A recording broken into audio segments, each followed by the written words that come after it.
Hello and welcome to the Avrum Rosensweig Show. Welcome to one of the internet's best podcasts, where we dive deep into the lives of the extraordinary and fascinating people who leave an indelible mark on our world.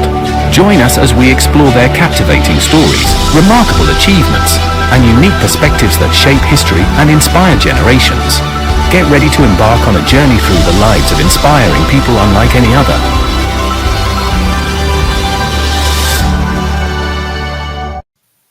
Hello, folks. Welcome to the show. My name is indeed Avrum Rosensweig, and the show really is about perking ourselves up as an entity, as a creation. The reason why I started the Avrum Rosensweig Show is to honor humankind, and I do that because I think it's really necessary to remind ourselves who we are. And there is such beauty in our world. There is such wonderment. And there are so many incredible people who exist side by side with us or in a small province in China. And I just want to make sure that we really think, that we're cognizant of the fact that this world is built on and by individuals who are creative, who are dreamers, who are sensitive and lovely.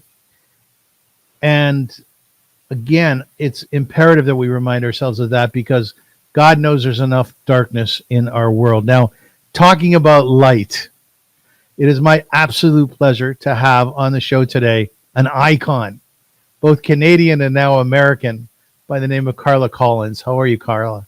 I'm really good. That's a lot of hype to live up to. You're putting the swag in Rosensweig. Nice one. Good one. I just want people to think about what I'm saying.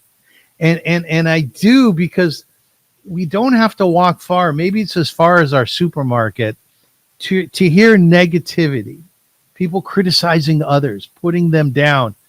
And I, no matter where I go, no matter what I do, I say hello to people all the time. Do you do that? Do you say hello to people? 100%. I tell people they look beautiful.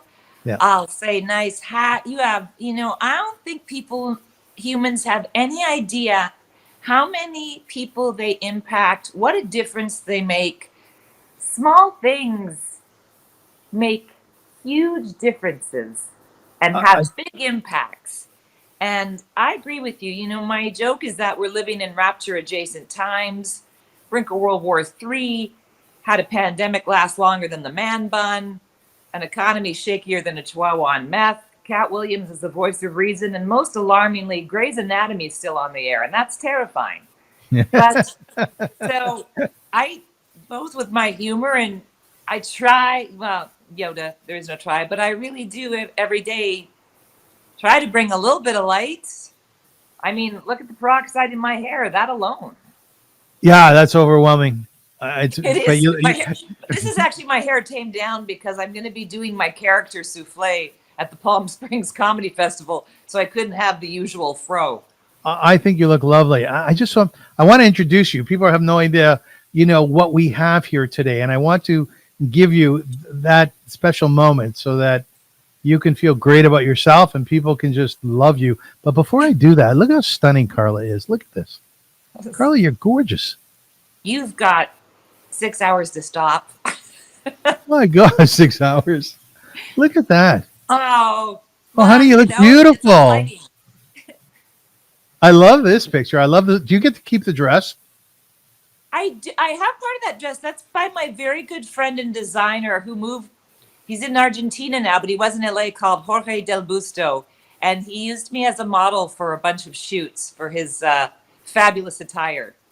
Wow. You look gorgeous. So you're not only a comedian, but you're also a model, right?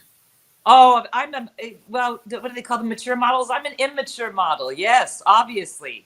I mean, the right. So when they need an immature, call Carla Collins for an immature model. I get that. Yes. If you all right, folks, this is who we have with us today. She's been named Comedian of the Year by the Southern California Motion Picture Council. Cool in itself. Carla is an award-winning comedian, actress, television, and radio host, and she's an author. In December 2022, she won an LA Film Award for Best Supporting Actress. Awesome. and has appeared in numerous movies and television shows in both the U.S. and Canada. She performs comedy in clubs, theaters, and festivals all over North America. Carla has produced and starred in her own reality show, Carla Wood, on Amazon Prime, and filmed her It's first. actually on Tubi now. Is it? Okay, good. Thank you. And filmed her first U.S. comedy special in 2023. Now, listen to this. Carla is the creator of Chuckle and Chill. It's a comedic meditation, a revolutionary new concept where after delivering 30 minutes of her stand-up comedy, Collins, that's you, I love the way they do that, Collins, leads the audience through an authentic, original, relaxing, guided meditation. And people are going wild for it, aren't they? Yeah, I maybe it's just timing. I have to say, at first, people are, what? Yeah. It was a bit like inviting the Bloods and the Crips to brunch at Gwyneth Paltrow's place, because the people who like comedy are like, I'm not doing the meditation. And for some reason, they always confuse it with yoga. I don't know why. And then people in the spiritual world, which I love, but I always like to make jokes about, where, what's with this comedy? Are you going to make fun of us? And I'm like, a little bit, because I just got Botox in my third eye. But, to me, it's a great marriage, because both laughter and meditation produce the same brain gamma waves. And I was just trying to make, Avrum, I'm just trying to make meditation more accessible, because especially in LA, everybody's a guru. A lot of people get very intimidated to go to a meditation center or think they're doing it improperly. And I'm like, it's just breathing and relaxing, and we need it. So apparently laughter either helps get people out of their own head, or maybe they hear about my life and they feel exponentially better about it. Well, the first image that I had when I read about that, I asked myself the question, how would that work? So a person buys a ticket to a comedy show, then you're the comic, and you're up there, you do 30 minutes of shtick, right? Then, boom, take me to what happens next. Then they either sit back or lie back, shut their eyes. I have special music I play, and then I write my own authentic meditations. It's not me doing shtick like, let me tell you about this dude I'm dating. Like, no one wants that in a meditation. It's a completely separate thing. I'm just trying to combine the only skills I have, comedy, writing, and my fabulous phone sex operator adjacent voice. Good job. So, yeah, good job. And really, those are just my two passions in life. It's comedy and wellness or spirituality. I have a whole Laugh of Attraction brand where I do laugh-formations. Like, when people do robotic affirmations, they're saying, I'm wealthy, I'm healthy, I'm in love. And, if they're living in their parents' basement and are $100,000 in debt with stage 4 shingles, that's tough to break through to your subconscious. So I write out individual affirmations like, I'm so wealthy, I'm wearing Fruit of the Illuminati underwear. And it makes you giggle, and your barrier goes down a little bit. So that's just a combo. Those are just the two worlds I love. So I wanted to combine them. So laughing, thinking, being meditative, am I correct in saying those things give you joy? Laughing and meditating give me a great deal of joy. I think I'm trying hard not to think. Apparently, I think RJ Spina says thinking is the new smoking. Like, we're trying to get away from our thoughts and get more to our, our core, or whatever you want to call it, our higher self, the God within, who we really are, as opposed to this whole, these are just tuxedos we're renting, and our egos, going crazy at the helm. So I think if we can just have them, and it's hard. And I started this because I'm very hyper, and I'm an overthinker like crazy, and I had worrying down to an art form. So I just noticed that if you can it's just disarming to laugh for a while and get in, you release endorphins, you get rid of some energy, and I found it easier then to go into more of a relaxing meditative state. So being that you're a comedian, there's an old Yiddish saying that the Schuster Gein Borvis, it means the shoemaker goes barefoot. Being that you're a comedian and your job is to make people laugh, do you come home, hang out with friends, and laugh your head off? I have my whole life. I'm the least funny in my family, but I was just the most brazen. So I grew up with a lot of humor. I feel like my parents took us to some really inappropriate Mel Brooks movies at a very young age Yes. and played the Cheech and Chong album. There's still stuff I'm like, oh my gosh. I know there was a moment, and I'm a kid, like I'm really young, like maybe 7, and I think a hot woman went by. I can't remember which Mel Brooks movie it was, and the table elevated. I think due to the fact that all the guys had what they call in French a bonheur. And Bonheur. in the movie theater, I'm saying to my mom, "Why is this funny? Why is this funny?" So, in retrospect, I've many times joked with my parents about what kind of parenting modality were you adhering to? Was it the Squid Game one? But I always agreed with, I believe it's Norm Cousins, that laughter is the closest distance between two people. It's what I find. That's If nice. a guy can make me laugh, I'm done. That's nice. I think for a while, to be honest, Avrum, I just took that for granted that, comedy was just great. And then I feel like the world's just at a point right now where it's necessary, it's vital to laugh. There's interesting, Carla, there have been studies done asking women what is the number one thing that they want from their man. Now, clearly taking care of them, as a man would want from a woman is sacrosanct, and that's important. Sure. But right up there is making her laugh. Make me laugh. Absolutely. Now, why is that? Why is that? Now, I joke that I wish it worked in reverse because young guys like Matt Rife, maybe not Matt Wife. Sometimes I think the funny woman guys, they either really love it or they're like, oh no, how are you going to do a shtick in bed? I think because, Yes. well, again, because it's an immediate connection, Avrum, when you can laugh at the same thing. When something funny happens, you look across the room and you lock eyes with someone and you're both in on the joke. Yes. Again, closest distance, I think, because it reflects intelligence. I think because, as you said, both men and women, everybody wants to feel safe. And I think there's a lot of safety in laughter, too. I know a lot of people would disagree, but if you can make a joke, and for me personally, I grew up in a family where teasing meant laughter. And I don't mean bullying or shit, I always know a guy likes me when he makes a joke about me. Like, I love it. I've always, it's the pulling on your hair or the punch. It's the teasing, because I think if you're at ease with teasing, if you can make a joke just like we have already, you're good. You're tribe. You're on the same page. So and a sign that he's smart, and he doesn't, and also a sign that you don't take yourself too seriously. I mean, because I can't cope with that. I agree. But let me ask you this: because you're a comedian, is there an expectation more often than not that you're going to crack a joke? I don't know if there is. I just at customs, whenever they ask what I do and I say comedian, they're like, tell me a joke. I'm like, we don't really tell jokes. But okay.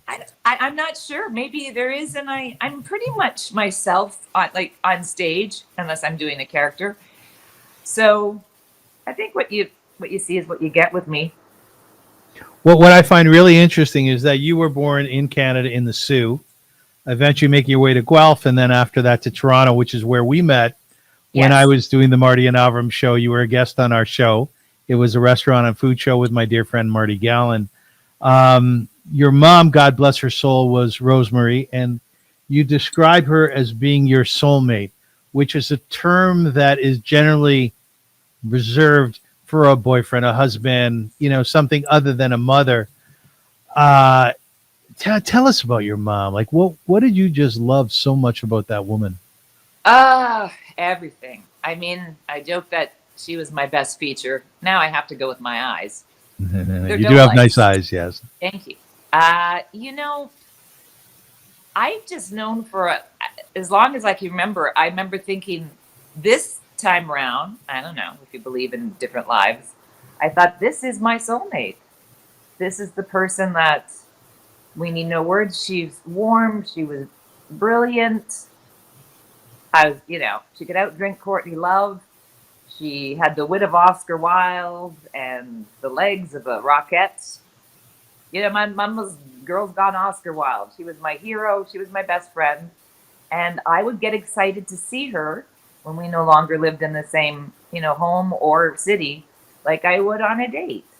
And I think that love comes in different forms. And for just, so far, maybe I will make, maybe my soulmate is yet to come and is just fashionably late, which I enjoy. But so far, I think I don't think there's another human I connected on that same, soul level as my mom. Was she around long enough to really see how her little girl just rose to the top, and you've done so well in comedy? In Yiddish, I don't know if you know this term, it's nachas. You ever heard that term, nachas? It's Jewish pride. I'm going to pretend for the sake of this interview that you're a Jew. It just works. Everyone thinks I am. So I always say that I'm Jew adjacent. I'm a Jew wannabe. And then people are terribly disappointed when I'm like, oh, I guess if we're really being specific, it's Catholic, but I'm cool with it. I'll be a faux Jew. Have you dated a Jew? Oh, I've been engaged to Jewish men. How was it? What did you like, or what did you like about them? Yeah. Confidence, intelligence, successful. But then this was just my personal experience. Both times they're like, okay, we're together now, and you'll be a housewife. And I'm like, I don't think that's going to work. Really? For either one of us. Really? Yeah. Carla, that's what they said to you? Yeah, it was like, no need to work. And I'm like, oh, it's kind of my drug. Not terribly domestic. Well, how do guys have the chutzpah to say that to you? I don't get that. I don't know. That was just, that just was the one specific case when I was engaged. And I think I've just always been enamored with the Jewish culture. Yeah, me too. I was halfway through conversion because I'm like, absolutely, I don't have any specific religion I adhere to. Let's go. I'm a citizen of the world.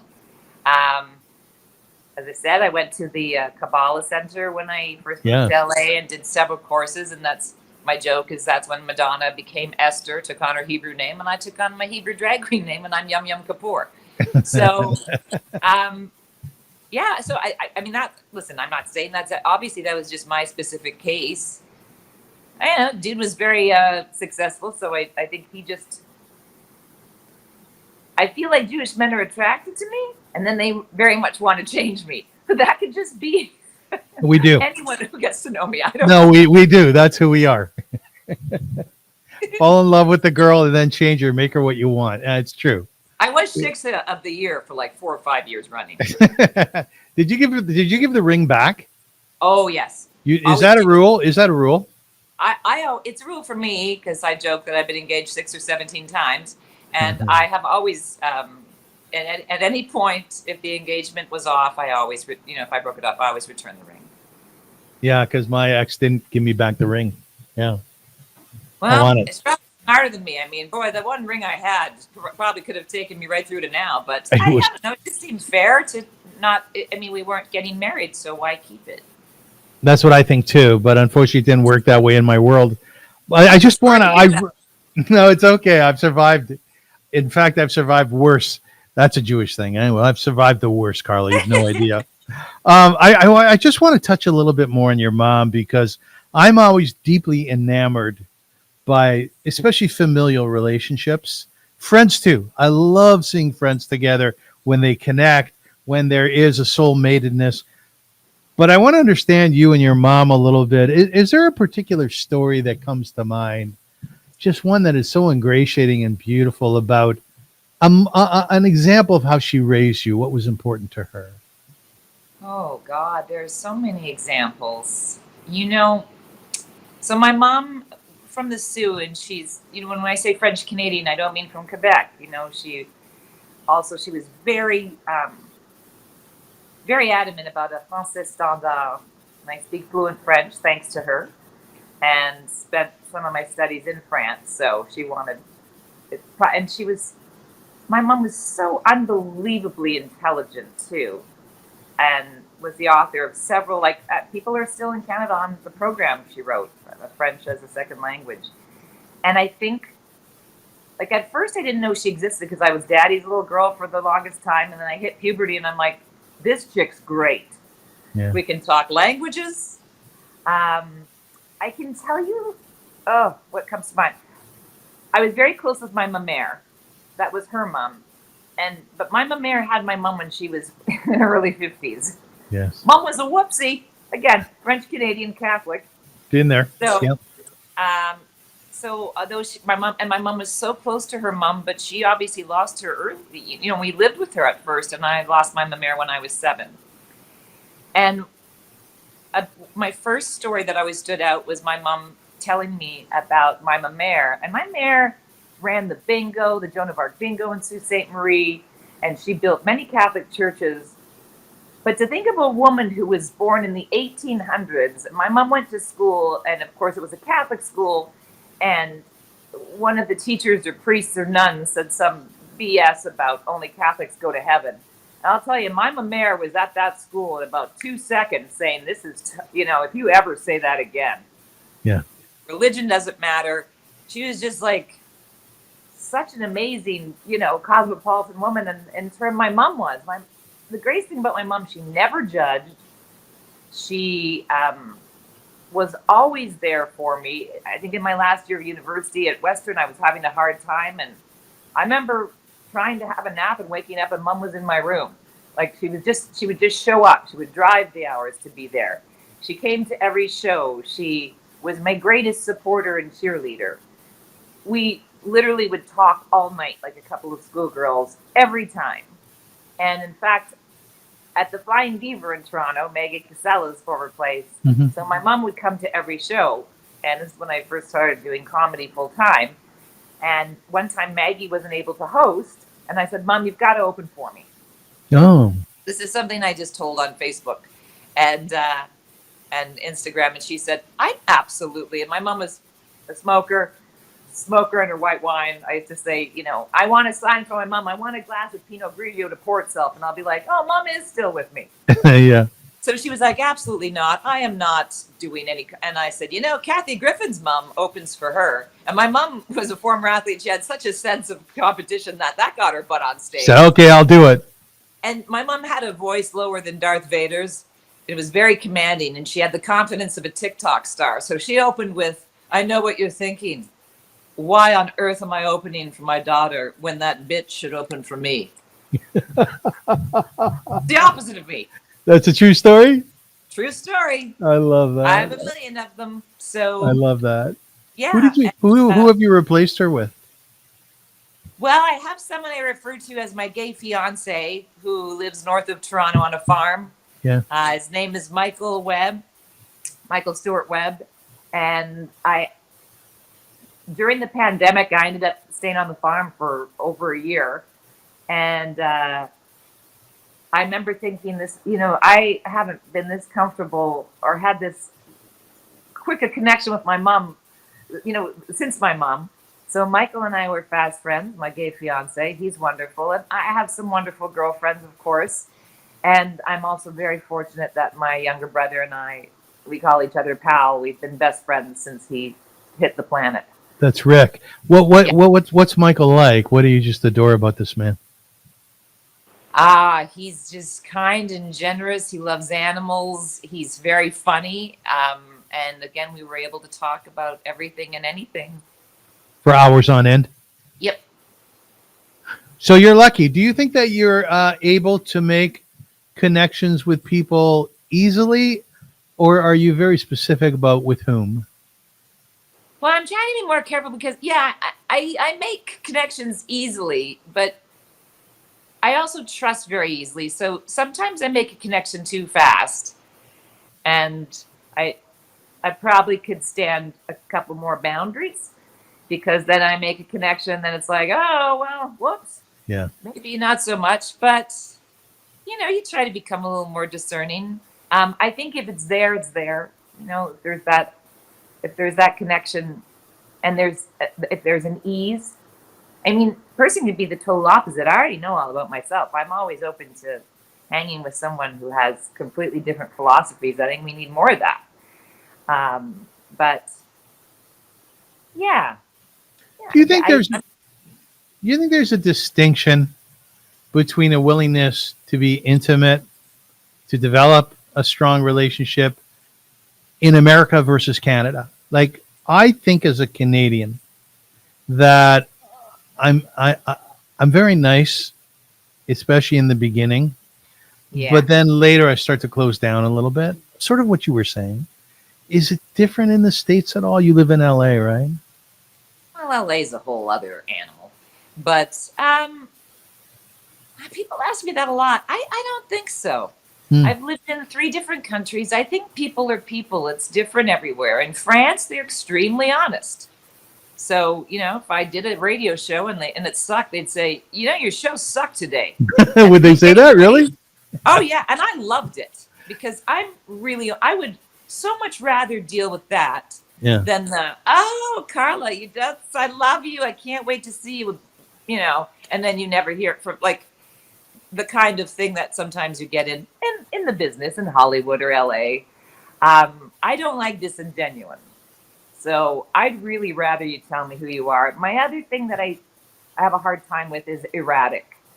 Like, if you're going to be an asshole, please be that all the time. I don't want to spin the wheel of personalities, and one time you're sweet and charming and kind to me, and the next time you're, borderline abusive. I'm not good with that. So I'd rather have a consistent... Reasonable. Yeah, I mean, Canadians, yeah, of course, that's always home and known to be warm, but I know some douchebag Canadians as well, I suppose, and I know some wonderful people who are from LA.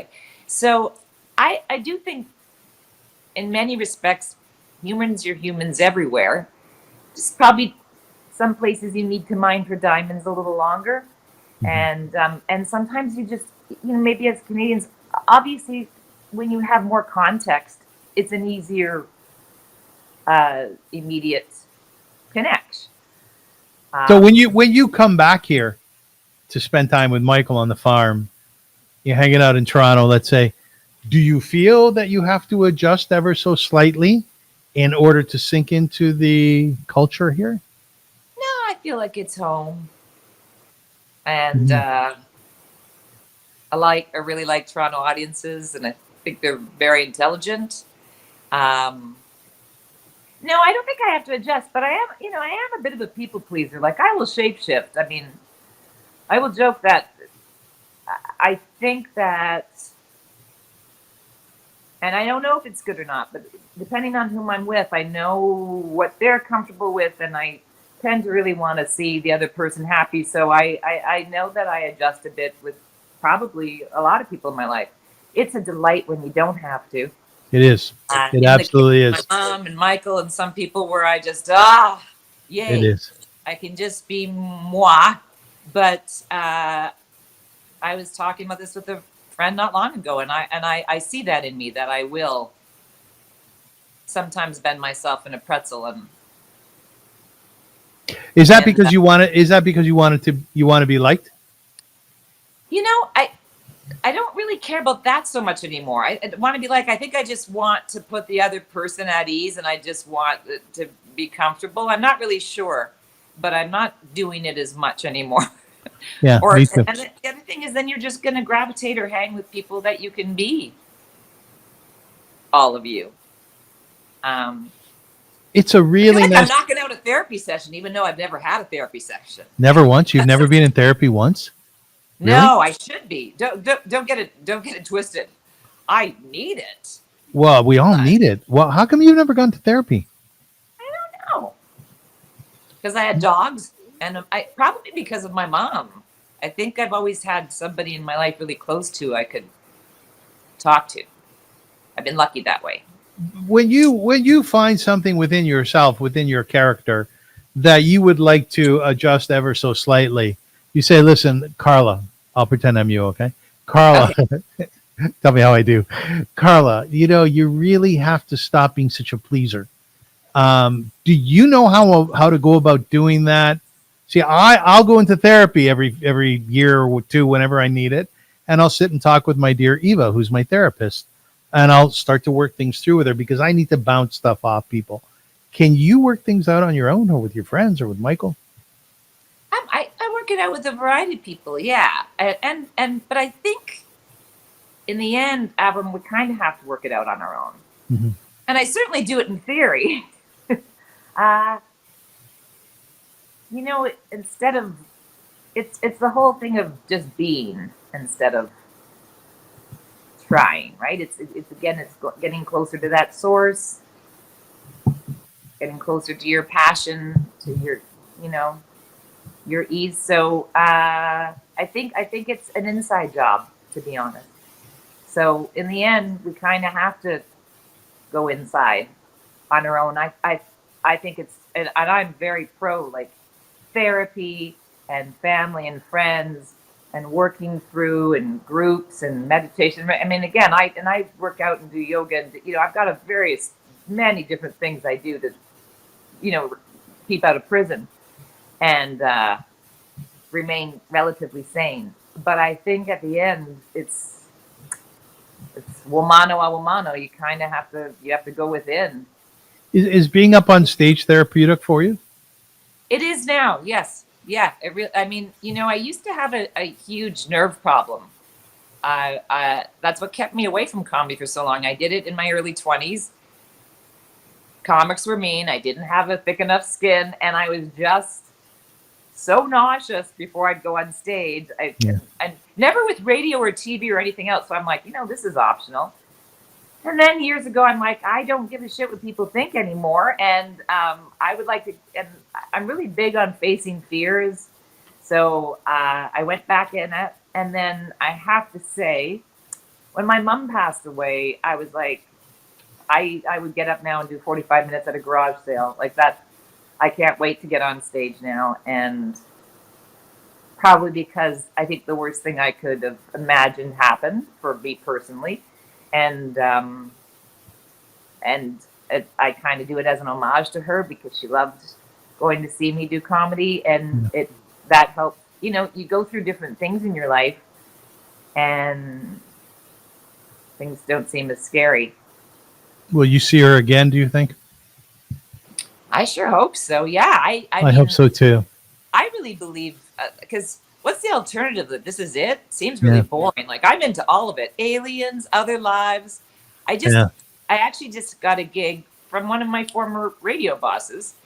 Paul Fisher wrote a book called From the River to the Sea, and I adapted it into a screenplay that I retitled Near Life Experience. And it's about near-death experience. Like, I'm fascinated with that. And, you know, we've all had enough, I think, mystical things happen to warrant thinking there's got to be something I think there's something way more than this.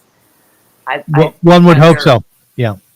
All kinds of dimensions, and I always joke that time isn't linear; it's stacked like a Hooters waitress. Like I like to believe in magic and seeing her again, or you know, I think we come down in soul clusters. Who knows? Yeah, I tend to agree with you. I don't just want to be fodder for the worms. I really don't. Yeah, the worms can eat enough things, or perhaps other people. What did you really do a stand up at a funeral? Oh, more than one. You did? Yeah. Well, how did that work? It was great. What? I also did eulogy at my mom's. You know, I had this.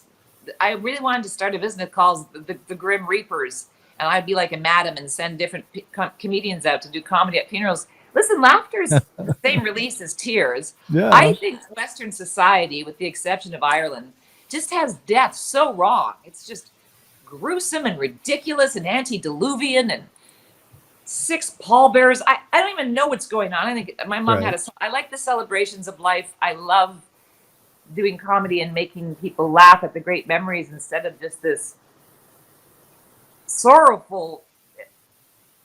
And I think that they're like, the people who die aren't upset. They're like, woo, awesome. I'm at Six Flags or whatever. And of course we have grief, but isn't it better to remember someone instead of weeping for 3 hours? And that's wonderful too, but to cherish them with laughter and just like you asked me for great stories about my mom. Like, so yeah, I've done comedy at funerals for both people and dogs. So somebody died. Can you tell us who died where you did the... Yeah, okay. This first happened because my my first husband, I've had 2. The third one's free on my punch card. I joke that my official name, because U.S. immigration. I'm Carla Collins Power officially. And I'm like, what? I didn't change my name, but that's how the green card came. So I'm like, I'm not getting married again unless I meet a guy with the last name Ranger. So I can be Carla Power Ranger. But my first husband, John, That's with whom great. I'm still very close with Jonathan. Pretty, always buds with my exes. And his father passed away. I'm sorry. And he also insanely close to his family. And they were, Carla, would you do the eulogy? His name was Elward, and he said, my parents called me Elward so no one could give me a nickname. And I, of course, immediately called him the Big E. Yeah. And I was very close with Elward. So now I'm in this giant church that's packed with people. I mean, he was beloved. There's hundreds of people and a bunch of my colleagues at CTV. And I thought, I don't know why I agreed to this. I did the same thing for a cousin's wife. And, my cousin George said she would really love you to do comedy. These are people who, both Elward and my cousin's wife, were people who were ill. So they knew it was coming. And then it seemed to really bring joy. I mean, obviously you're not doing like inappropriate. It's just more an homage to them.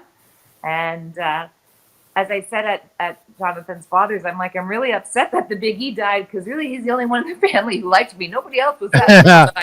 Right. And the whole front row started laughing, and I think it put Did they? everybody at ease. Again, my philosophy about comedy. Yes. So it's especially needed in death. I have a whole show called Laugh After Death that I wrote about my mom. And it's not me working out my feelings. It's funny throughout. There were a lot of funny stories to tell her. Like, my mom had that kind of 1970s naivete where she was like, Carla, my colleague George is coming over, and I want you to know that he has just completed AA. That's Alcoholics Anonymous. So I need you to understand, Carla, he's only allowed white wine. I'm like, I don't think other people know about this loophole. And that's completely incorrect, Mom. It's a good loophole, though. I like it. It's a great one. But for instance, at a funeral, you wouldn't tell your joke. You told a really funny joke about buying a vibrator at IKEA. You wouldn't do that at a funeral. Oh, well, God, first of all, that joke is older than me. Yeah, no. It's an old one, right? Oh, yeah, God, no, I don't tell that. I haven't told that joke in forever. But no, and obviously, see, here's what I think about comedy and now the meditations. Depending on where I'm playing, Avrum, I like to write specifically as much as I can for that crowd or that person. I think people love to hear about their world. They love to hear about themselves. That's what crowd play is all about. So obviously in a church, I wasn't knocking back, some of my edgier jokes about a beloved father-in-law, my mom, or, anyone else who had passed, but it'd be a little cheeky. And I just think it helps. I think it's a grief buster. Are you ever hesitant whatsoever to tell a joke that might be construed as being uncouth or inappropriate? Or are you just good going there? Is everything open to laughing at? Well, two answers. I think everything is open to laughing at if you're, brilliant enough to make it funny. I'm hesitant. I really just want to uplift and make sure it's funny. And there's a lane. I'm not a terribly political comedian. If something strikes me as funny and I think there's something there, I have a whole thing about how I'm tired of cancel culture, because they canceled Pepe Le Pew. And Pepe Le Pew. Yeah. He's the only French representation in the Looney Tunes universe. So that upset me. And I joke about how, when we're kids, look, every movement is necessary, but, the extremes are what I like to go after. The pendulum always swings far. Of course, we needed some canceling. I get that. But then, and I also don't think it should apply to comedians. I'm not running for office. I'm not teaching your children. I'm at a comedy club. You can always opt not to listen. So my joke is that, when we're young and watching a cartoon, or like the Three Stooges, we're innocent. No one was questioning why three middle-aged Jewish men were sharing a queen-size bed. I was in love with Shem, the thinking woman stooge. I still watch the Three Stooges. And so I do too. I didn't think he was normalizing sexual assault. I thought the reason the cat, by the way, so interspecies love, very cool and woke. with the white paint, a stripe down its back, was wiggling out of his arms is because he was a skunk and he smelled like bad pot. So my Right. joke is that canceling Pepe is racist because Pepe was French, black, and had a Mexican first name. And if we're going to start canceling imaginary cartoon characters, let's start with Mr. Clean, who's been creepy AF for decades. There's a Is good idea. felon who breaks and enters into homes and is a giant yoked albino genie who's terrifying stay-at-home moms and has access to more bleach than Dexter. Yeah. You know, I think, Carla, it's fascinating how your mind works. I mean, I'm sure you've been told this, right? It's very fertile. You have a very fertile mind. Well, thank you. No, that's a good thing. Well, I've never been told fertile mind, and I may get a tattoo of that now. Yeah. It's very, I mean, you think about a fertile field where they're growing oats, you think, oh, that's a good field. So I love how you think. And I think it's fascinating. Knowing how you think, what is the evolution or what was the transition that you went through from doing stand-up comedy to actually sitting down and writing a book or books? Was there a huge difference between the two? Well, Angels, Vampires, and Douchebags, my first book, I wrote before I did stand-up. I think writing comes first with everything. Mm-hmm. Like writing first, because even with stand-up, you're writing. And back in 2010, when I did Angels, Vampires, and Douchebags again, I guess that these were early seeds in my fertile mind. Screw that jazz, beautiful mind. I've got a fertile mind. Mm-hmm. I'm pregnant with triplets right now, damn it. In my head. That's why my hair's so big, because my mind's fertile. I like your hair. Avrum, I can't get off the fertile mind. So when I wrote it again, I felt it was the world's first kind of comedic self-help book. Again, just trying to get that whole.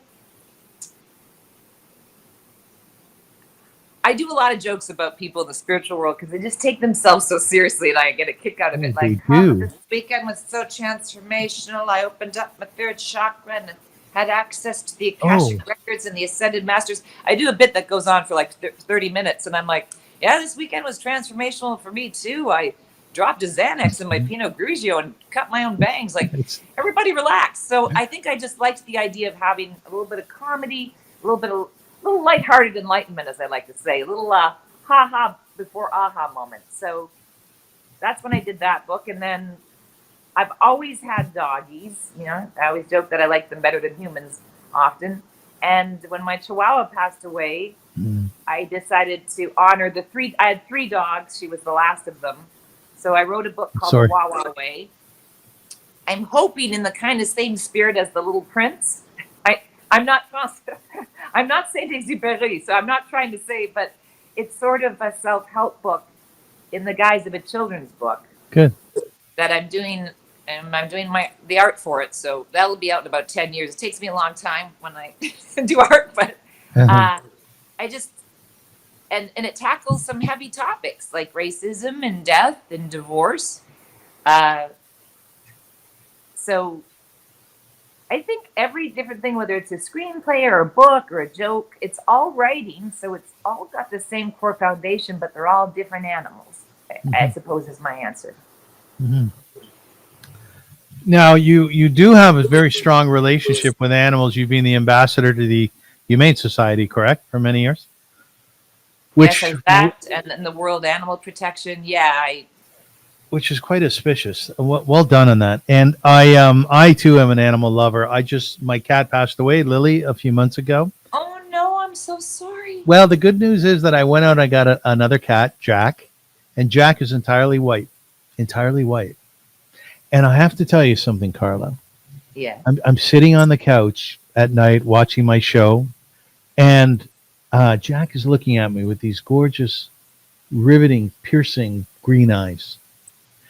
And I look back at him and I say, thank you, man. I understand where you're coming from, whatever that might be at the moment, usually projecting my own shit on him.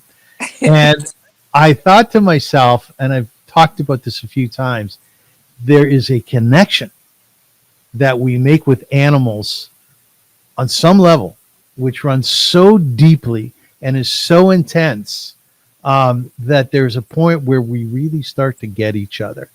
Now, clearly, their consciousness is different than my consciousness or yours. How that plays out, I have no idea. But I love that point of connection.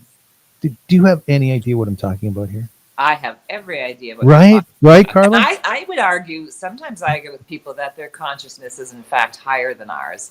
Yeah. I think they feel and see and do. I think that's why their lives aren't as long. They don't have as many lessons to learn.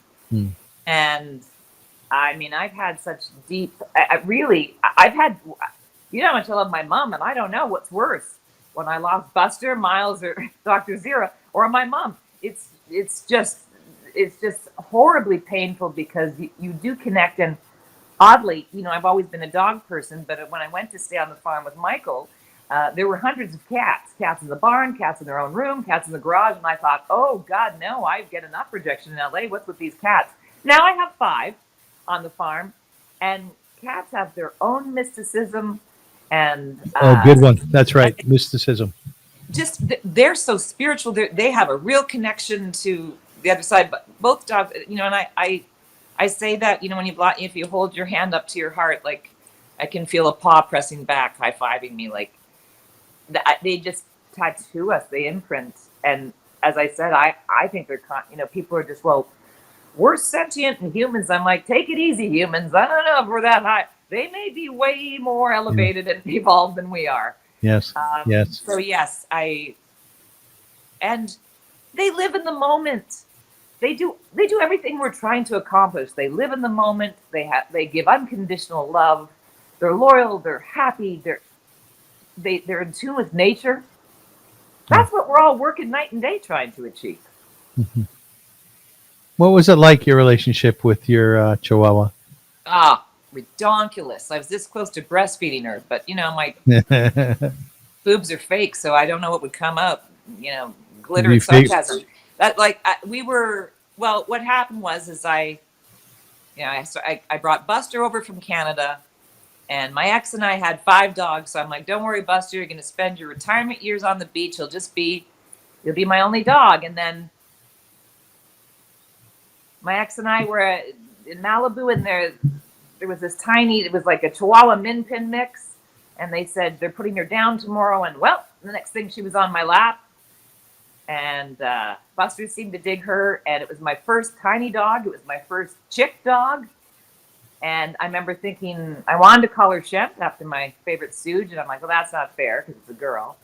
And then I said, there's Dr. Zayas in Planet of the Apes, because we lived across from where they filmed Planet of the Apes. I said, who was the female doctor?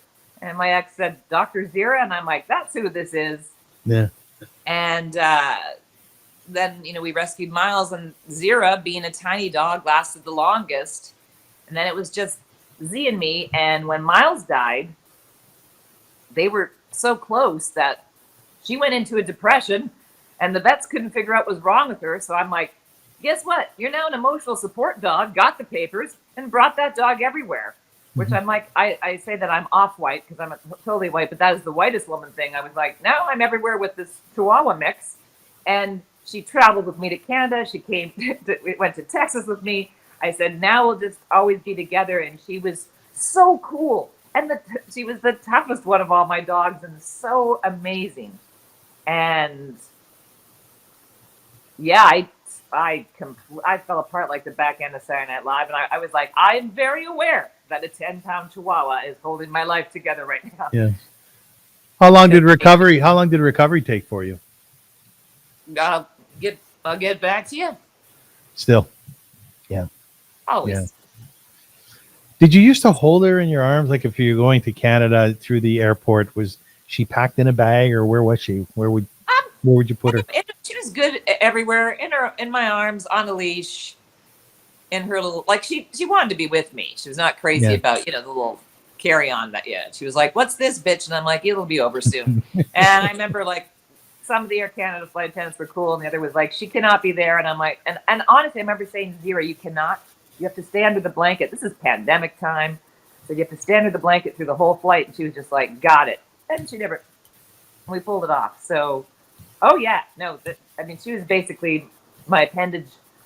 I was very, very dependent on that dog. and it was an honor to be her An parent. honor, right? An honor. Oh, it's such an honor when they choose us. My gosh. When Nicely they said. all my dogs are rescues. As am I. I'm a rescue Caucasian mix. That's why no one knows my age. We can only really go by my dental records, Avrum. You know what? I've been sick like everybody else, and I live on my own. I'm single, and then my cat will crawl up on my bed and nuzzle his head against mine. You know how they do that, right? I know. And Right? they're purring and delicious. I know. The only thing that gets me really nervous is when he sniffs my leg, because animals are known to have that sort of intuitive understanding if something's wrong with you. And he keeps sniffing. Okay, Jack, that's enough, man. Leave my leg alone, right? But I feel as though they're taking care of me. And of course, we all watch those videos. God forbid a child, God forbid, has cancer, and the child's dog jumps up on the bed in the hospital and warms up to them, and all of a sudden, blood pressure just drops a little. There's calmness within the room, and there's a transition that happens. Have you had your animals take care of you? Always. Right? Oh, well, they're so intuitive. Yeah. I guess they're just little angels. They know when you're upset. Well, I remember one time my brother had me, I don't know, something had upset me. And Miles was in love with me the way that Brian is in love with Lois on Family Guy. My former dog, Miles. He really did. My brother's like, this dog has a crush on you. And I don't know, I was upset about something. So I think I was crying. And my brother's like, you can never be upset in front of Miles again. I think you just shaved 6 months off his life and he had a nervous breakdown. So I would literally jump in I was like, I can't be upset around these dogs. Like they were, and they put the paw on you. They put their head on you. Right. Listen, they bring them into prisons, as you said, in hospitals and stuff to do just that, to calm Baycrest. people. Baycrest has cats. Do you know what Baycrest is? Of course, yes. Because Yes, you're that's- Jewish. Because you're a Jew. I am. You are a Jew. I have this thing about my shows. No matter how Gentile somebody is, to me they're a Jew. I don't know why. And comedians are Jewish, aren't they? Pretty much. Again, that's why. I remember a couple of people said, hey, this is the third week in the row we've had an all Jewish lineup. And I'm like, I'm actually not. And they're like, don't even with your, what are you saying? So, again. Right. I'm going to name some comedians' names, and you tell me if you think they're one of the best, and any idea that you'd like to throw out. Richard Pryor. Oh, absolutely. Master. He's really one of my favorites in history, other than you. Well, because he's on the Mount Rushmore. Absolutely. Oh, right? Round Mount Rushmore of comedians. Yeah. Do you aspire to be like any comedian? I did. Well, it's funny because then I feel like I'm just going to rifle off like male names, except for maybe, Lawana Sykes. Maybe a cocktail of a few. I mean, I really love when someone will say, oh, that was very Carlin-esque. And I'm like, oh my God, the Godfather. At one point, a little Louis C.K., and I know that's just because I'm now masturbating in front of male interns. I'm kidding, of course. I've heard Robin Williams because I speak really quickly and I'm very high energy. Sometimes it's just an old timey, like a chap, like for physical humor. I've been incorporating a lot more physicality into it because I kind of like absurd and silly. Yeah, me too. Here's something interesting. For example, because I always respected and thought he was great and even a great actor. I was never like the biggest Adam Sandler fan. Like I would never rattle his name off if somebody said, who are your favorite comedians, for example. But my friend and I just watched his I Love You special. And he was like, Carla, that's very, and I said, oh my God, Adam Sandler is so good in his own skin. Yes, he is. So unbelievably authentic and solid that I was crying at the end of that special. Again, as we're noticing, I cry very easily. But because it was all love and all uplifting and all positive and silly and great word plays and sometimes naughty. And so I see pieces of comedians that I'm obviously poaching. No. And I try to just be me. Yeah. But obviously, you're going to be influenced by the greats and little bits.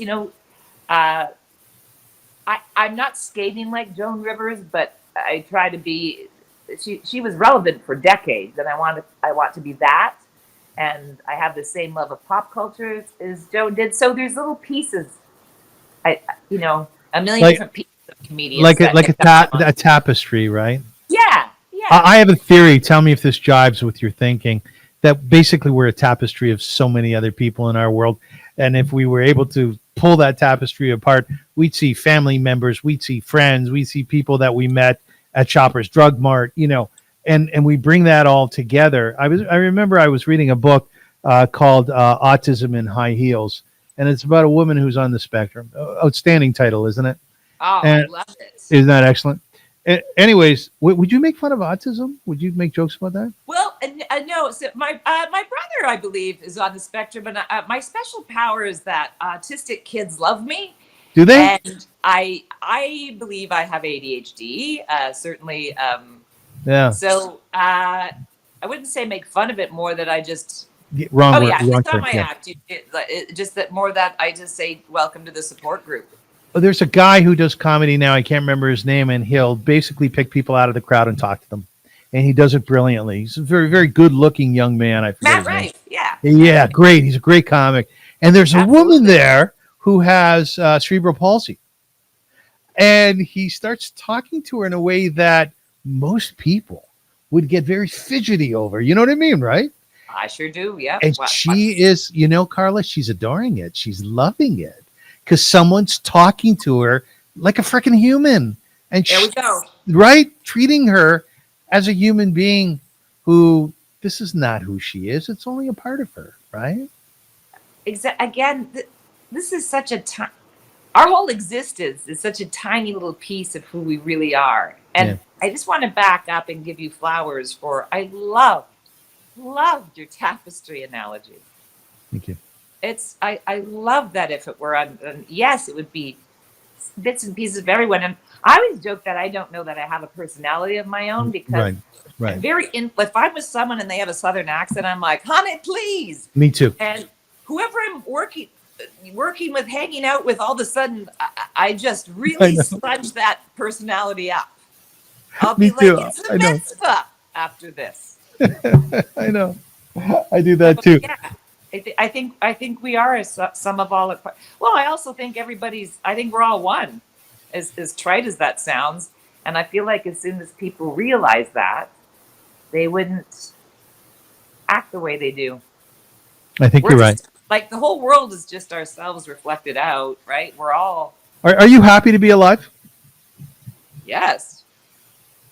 You know why I'm asking that question? No, I might need more info on this. I got a call from your friend. No, I'm kidding. The reason. What? No, I'm joking. The reason I'm asking, there's a question in the Talmud, which is a compendium of ideas, storytelling, debating on the laws of Judaism. And I've been learning it for 4.5 years, every single day.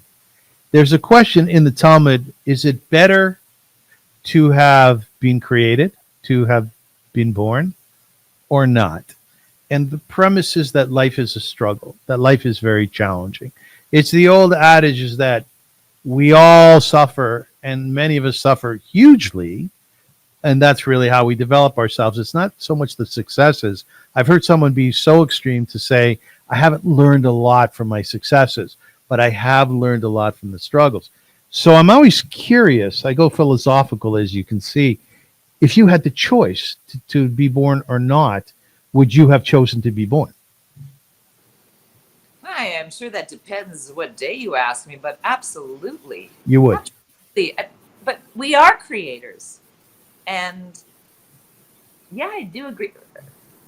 Listen, when things are going great, I'll be the first one to admit, there's joy and there's bliss, but I'm probably as deep as a lunch tray. I don't know that we're going to. Okay, I'm going to tell this story because I feel like you'll appreciate it. I don't know that we can be truly empathetic without going through some rough stuff. Something I rarely talk about is that at the ages of 11 and 13, when I was working in my dad's convenience store, I was the victim of 2 armed robberies. No, but 2. And my joke is, how was I in 2 armed robberies? There's only 1 gun in Canada. So I don't know why there was a Yiddish. I just felt like doing it that way for you. That's an homage to you. Thank you. But so when I was, and I was actually talking to someone about this when we moved to Wallaceburg, which was, obviously a hot spot in southern Ontario, and Well, we adore that place. Yeah. and obviously adolescence. Not only was I in 2 armed robberies, what was far more painful was I grew to this height. I looked like the love child of Howard Stern and Big Bird, as my Uncle Donnie put it. Remember when you were just 2 legs and a nose? So my nickname was Pig Nose, and the kids would roll down the bus window, and I was bullied and tortured daily. Oh, I'm so sorry, man. And it went on, as Oh, many people are. I hate And that. it went on, and then I don't know. At some point, I'm in grade 11, and all of a sudden, a boy threw a note at me, and I thought, oh no! And it said, we love you, Bambi, the Young Bucks. I went from Pig Nose to Bambi, which sounds like a stripper name, but I was very happy for that. And for some reason, I'm like popular, and things are. I hit 16 or 17, and maybe I grew into myself. I don't know. Mhm. So we're in math class, and a new girl walked in, and she had a severe underbite. So she was like, and the whole class started going, Yeah. and I lost my shit. Oy. And I just told everyone to stop it and was horrified. And they all backed down because I was, I had some sway. And I said, what is wrong with you people? Yeah, good, Like, good. stop it immediately. Avrum, I'd like to think I would have done it anyway, but would I have done that if I hadn't put in the time with Pig Nose? If I didn't know how devastating it was to be bullied and teased. So sometimes and again, obviously, I don't want anyone to look at this and say, do you really think that was horrific? No, I've been through far tougher things. I'm just saying that sometimes our most trying things, I think, if we're able to take something out of it, I think it made me much more sensitive, more empathetic. I hope, when you go through things you haven't experienced before, it does allow you to see things from all different sides. And I hope that I grow, and I want to take the risks. I want the experience. I'm happy to be in this Japanese video game show, whatever this is, and hopefully to keep expanding. I really like dogs and tequila. So do I. You know what I take? You know what I take out of your story? That your dad owned a confectionery. I love that. Can you tell me about that store a little bit? Because I wish my dad was a rabbi. I wish he owned a little cigar store. Oh no, it was just it was called Pinto Variety. It was a variety store. Again, I don't have the fondest memories from it because, but I really wanted to work in it. Carla, what about the candies in your father's store? The black balls or the licorice? I just remember the necklace you could eat. Yeah, there's a lot of Popeye cigarettes. There's a lot of old school candy. Yeah. Yeah, Popeye cigarettes. Did you ever smoke?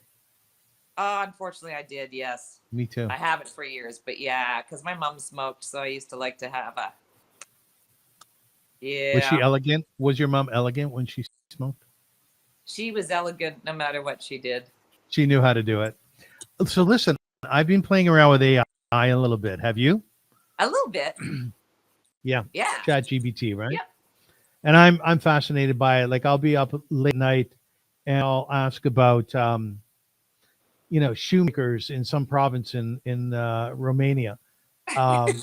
Because I figure if that information is at my fingertips, I want to know it. And I don't care how insignificant it is. I've been playing with the AI the last few months. I'm pretty fascinated by it. ChatGPT specifically. And I've asked it to basically develop or write a poem about you. Oh, okay. Yeah. Let's hear it. The poem is called Ode to Carla Collins. All right. appropriate. And it reads like this. In the spotlight's warm embrace stands Carla Collins, full of grace. With laughter dancing in her eyes, she spins her tales, a sweet surprise.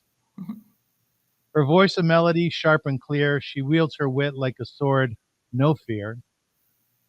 Each punchline lands a gentle jab, a clever twist, a joyful grab. Life's from life's absurdity, she crafts her art. With every chuckle, she wins our heart. Her stories weave through joy and pain, transforming struggle into laughter's gain. With tales of love, of loss, of strife, she finds the humor in this crazy life. A champion of the underdog's plight, she turns the mundane into pure delight. Wow. So here's to Carla, bold and bright, a beacon of laughter, a shining light. In every giggle, in every cheer, she reminds us all the joy is here. Wow. I've kind of got, we say in French, les frissons. I've got goosebumps. Is Les Chat frissons. GPT, les frissons. Is Chat GPT single? My goodness. I feel like it sees me. It sees my. That's a great line. Yeah. ChatGPT, I understand, is single. Yes. As much as you want it to be. Now, listen, I have a few more questions for you before we wrap up. Quick ones. You can answer them monosyllabically or otherwise. Okay. Sure. Are you ready? Yep. Good. What is your idea of perfect happiness? Oh my gosh. Oh, Perfect. Avrum. This is how can I answer that monosyllabically? Okay, don't. I'd say just pure, when you're in a state of pure bliss, love, or laughter. Very good. That is the right answer. Okay, good. I move on to the next round. You got one. What is your most treasured possession? My mom's ring. Oh, can I see it? Sure. Oh, it's beautiful. Yeah. Have you been wearing it since she passed? Yes. Do you ever take it off? Very rarely. Oh, it's beautiful. But yeah, that's got to be my most treasured possession. All right, here's a very tough one, okay? What is your greatest regret? I like to go the Edith Piaf route. I like to go the rien de rien, as my mom would say. There are no regrets. It was either a lesson or, Carl in another dimension did the right thing. So yeah, I think regret and guilt are kind of useless emotions. So yeah, and shame. Yes, exactly. They're low on the Hawkins scale. So I try not to have any regrets. Okay, final question, ladies and All gentlemen. right. If you could change one thing about yourself, what would it be?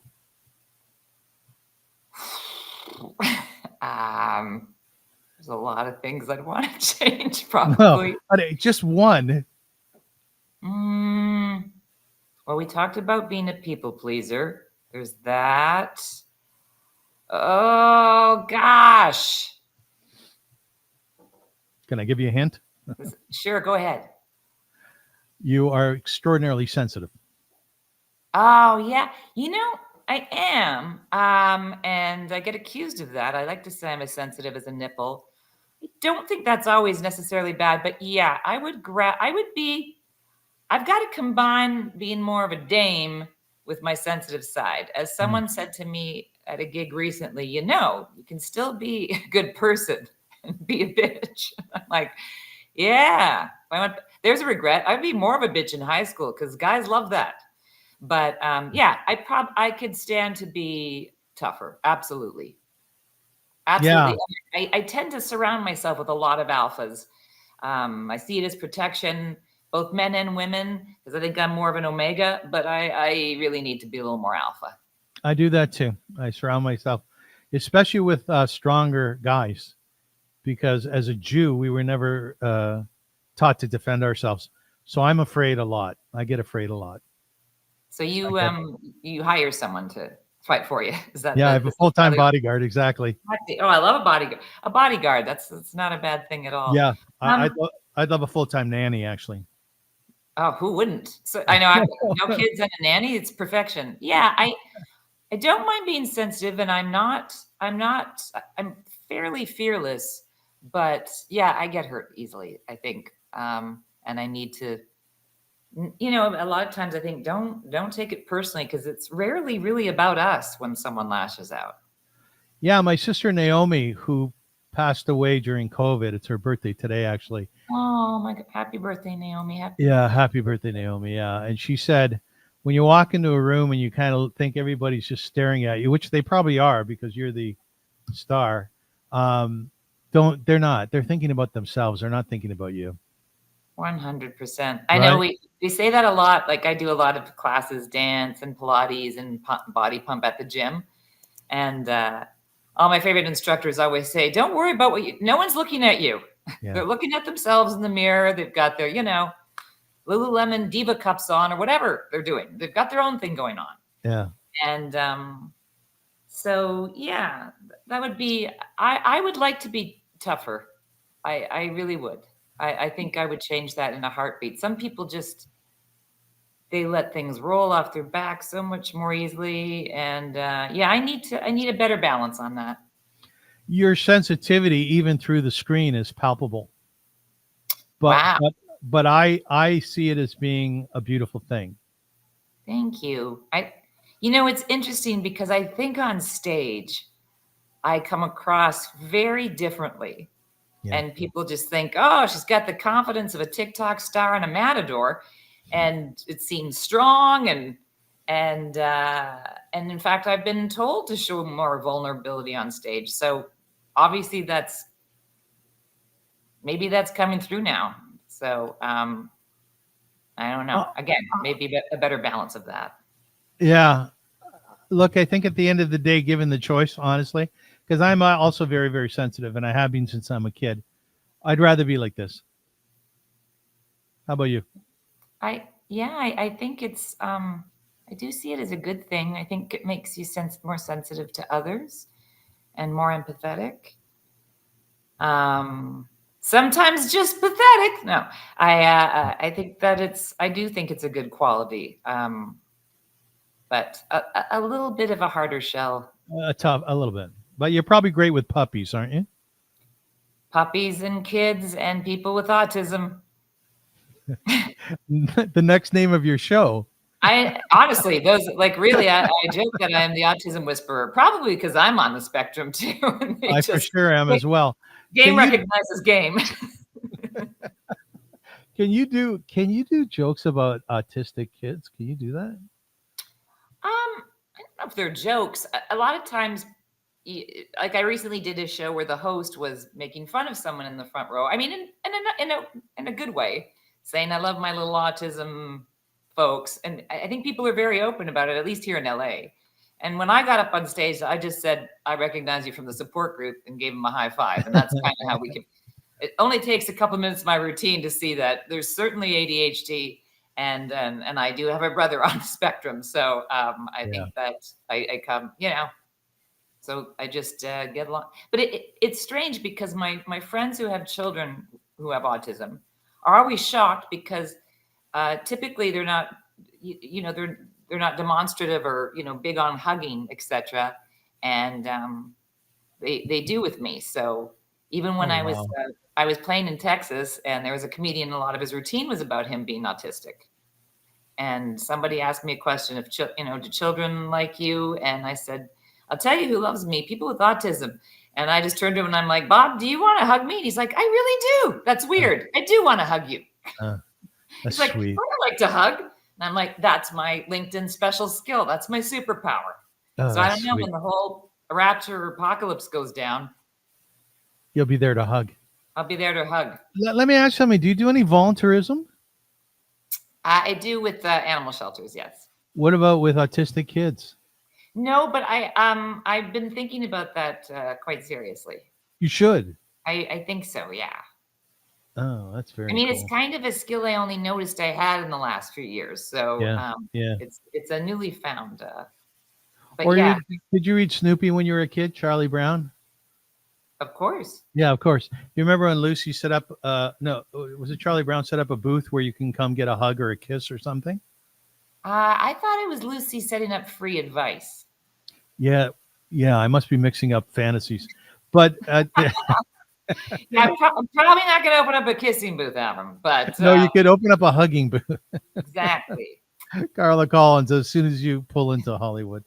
All right, folks, we're going to wrap this up. And as we do, I want to thank our sponsors. They're called the Professional Center, and it's Toronto's premier co-working space at 120 Adelaide, where more is the standard. The industry leader since 1987. TPC offers private and team offices, fully equipped meeting rooms, collaborative workspaces, premium amenities, and exceptional hospitality. Essentially, you can lease a place for a day, a week, a month, a year, and they're gorgeous. They have stunning offices. And here's the kicker. If you use my name, Avrum, or Avrum, as my Israeli friends call me, AVRUM, you get 10% off private offices and meeting rooms. So there you go, Carla. You can get 10% off. Beautiful. Take that 10% discount. Wonderful. Is your office at home? Do you work at home?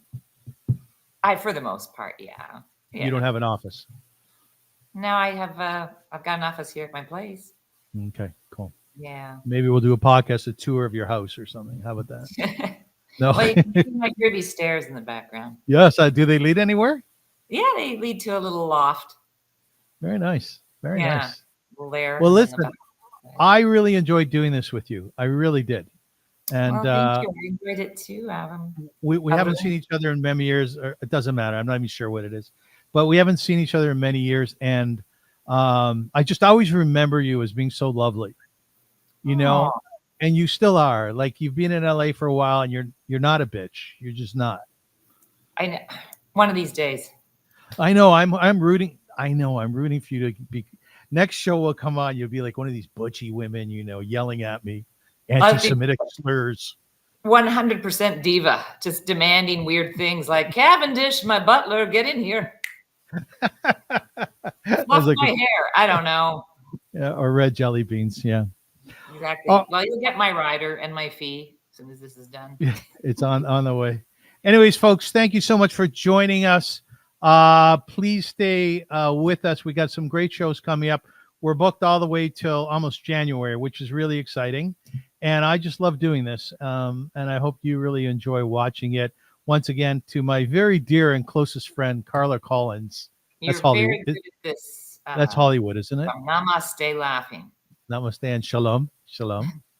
Have a beautiful Rosh Hashanah, Gentile. Thank you. You're welcome. And to you as well. Thank you, my dear. Thank you. Anyways, until we see you again, as they say in Yiddish, sei gesund, which means go in health, and there should be peace in the world and peace in your life.